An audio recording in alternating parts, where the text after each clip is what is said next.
Bonjour à tous et à tous, c'est Angel Clear. Donc aujourd'hui on se retrouve pour la 14e étape de ce Tour de France 2013 avec la Saxo Bank, la Saxo Bank, les gars, on n'a pas changé d'équipe, on est toujours présent. Et là comme vous voyez on est à 8 km du sprint intermédiaire avec Benatti et je me dis bon allez j'attaque. Alors c'est une étape...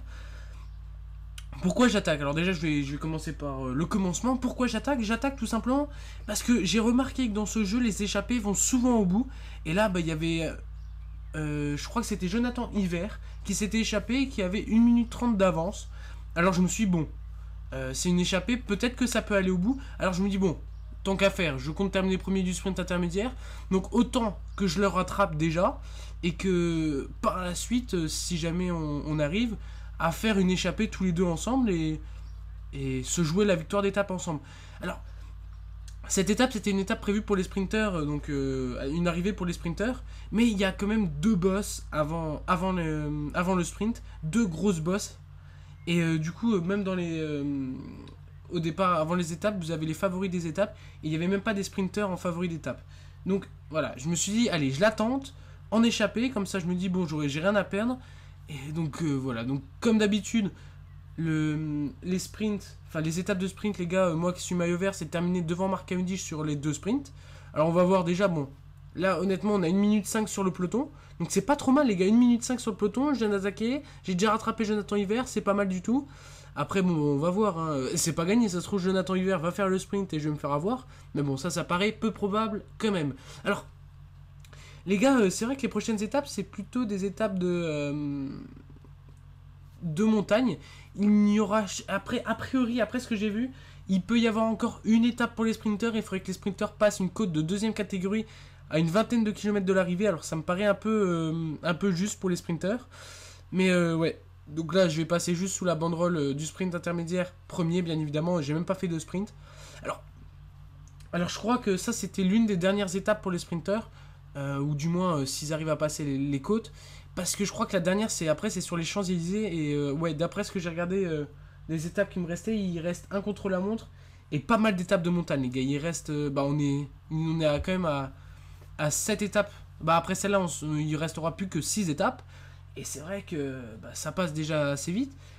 Et sur les 6 étapes, il n'y a pas eu beaucoup d'étapes de montagne depuis le début du tour. Donc c'est un peu normal qu'il y ait place...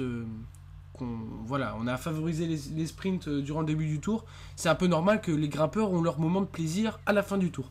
Alors clairement je vais essayer de gagner les étapes avec Contador, hein, et puis on verra ce que ça donne. Alors là les gars, on est à 15 km de l'arrivée, donc ouais, ça fait déjà un bout de temps qu'on est dans les 20 derniers kilomètres de l'arrivée. Alors clairement je me suis dit, allez, l'écart descendez parce qu'on est monté jusqu'à 5 minutes, 6 minutes, voire 7 minutes pendant la simulation. Et là l'écart descendait fortement, alors je me suis dit, allez, faut que je reprenne le coureur en main, que je me mette sur mon grand plateau et que je roule au maximum. Alors, Jonathan Hiver m'a suivi durant un moment, mais là vous voyez qu'à 13 km de l'arrivée, il me suit plus. Il a plus réussi à me suivre. Alors dans la simulation, j'ai vu que Benatti ne prenait aucun relais. Alors on perdait pas mal de temps. Benatti c'est un petit malin, hein, mais il prenait aucun relais, alors heureusement c'est pas fait rattraper. Et maintenant c'est vrai qu'il fait un petit coup de crasse quand même à Jonathan Hiver qui a roulé tout le temps pour lui. Et maintenant je m'échappe sans lui. Alors j'aurais pu... arriver avec lui devant la ligne et je pense que je l'aurais sûr gratté au sprint, mais je me suis dit, je sais pas, quand je roule avec quelqu'un j'ai l'impression que je roule moins vite et que j'avais l'impression que j'avançais pas, avec l'écart avec le peloton diminué plus je restais avec lui. Alors du coup j'ai préféré faire cavalier seul. Et puis, de toute façon, en se mettant sur le grand plateau et au max, je me suis dit que c'était la seule possibilité de ne pas se faire attraper par le peloton. Et or, Jonathan Hiver n'aurait pas pris les relais comme ça. Et du coup, j'aurais roulé pour lui. Et je me serais dépensé pour lui. Et qui sait, on ne sait pas ce qui peut arriver lors d'un final. Du coup, voilà, j'ai préféré attaquer. Comme ça, Jonathan Hiver n'en entend plus parler. Alors... Maintenant, à 8 km de l'arrivée, l'écart... j'ai même pris 20 secondes depuis à 20 km de l'arrivée, j'étais genre à 2 minutes. Là maintenant, je suis à 2 minutes 20, donc l'écart ne descend pas. Et à 7 km de l'arrivée, je me suis vraiment dit que c'était jouable. Alors, clairement, la victoire d'étape, j'en ai pas eu beaucoup lors de ce Tour de France. C'est vrai que, ouais, j'en ai pas eu énormément. Alors, j'en ai eu une avec Nicolas Roche, mais c'est même pas moi qui le contrôlais, le bonhomme. Je l'avais fait attaquer.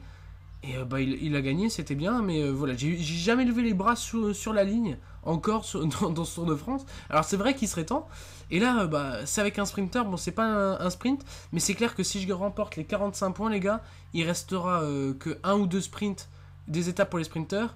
Bon, il y a certes encore les sprints intermédiaires, mais ça sentirait bon quand même, ça sentirait bon le maillot vert si jamais je remporte cette étape. Alors là, on voit, on monte même jusqu'à 2 minutes 30 à 4 km de l'arrivée, hein, donc franchement, le Benati, il était plutôt pas mal. Clairement, voilà, je trouvais même qu'il avançait vachement vite. Alors les kilomètres passent plus vite, ça c'est bien avec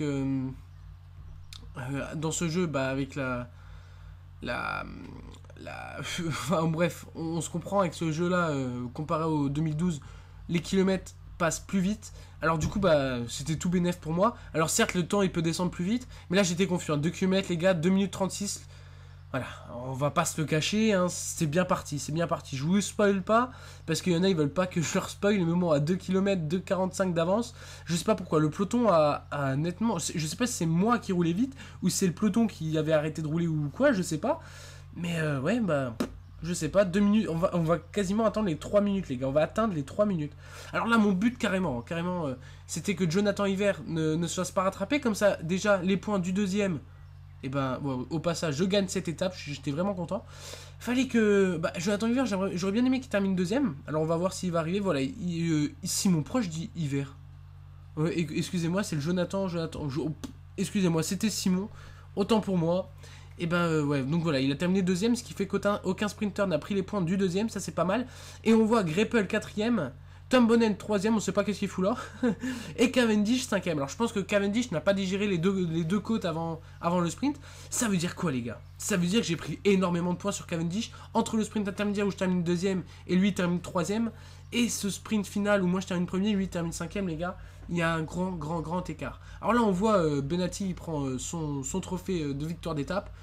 Bon bah Alberto Contador qui est toujours maillot jaune, hein, ça il n'y a pas de changement, j'espère le garder jusqu'à la fin. Mais c'est vrai qu'on approche de la fin les gars, et ouais bah ça va être plutôt cool. Et pour ceux qui me le demandent, oui je ferai certainement un Tour de France avec une équipe française après les gars. Et voilà. Alors Benati voilà qui est maillot vert, et alors maillot vert les gars, il a, écoutez ça, 70 points d'avance sur Mark Cavendish. Donc le deuxième qui est Mark Cavendish à 380 points, lui est premier à 450 points. André Greppel 366 points, ça veut dire que clairement le seul qui peut le rattraper c'est Cavendish, mais ça paraît dur pour Cavendish quand même. Bon on sait jamais, si je fais de la grosse merde, bah, c'est possible. Maintenant si je continue sur la même lancée avec Benati, je pense que peut-être pas rien ne pourra m'arrêter, mais presque. Donc voilà, donc j'espère que cette vidéo vous aura plu parce que c'est déjà la fin, c'est vrai que j'ai pris énormément de plaisir à vous la commenter comme à la jouer. Donc j'espère que vous avez pris du plaisir à la regarder. Si c'est le cas, pensez à mettre un pouce vert à ma vidéo, ça me fait toujours plaisir. Sur ce, on se retrouve bientôt pour une prochaine étape qui sera le Mont Ventoux, une arrivée en montée pour Contador. Sur ce, c'est un G-Killer. Ciao tout le monde!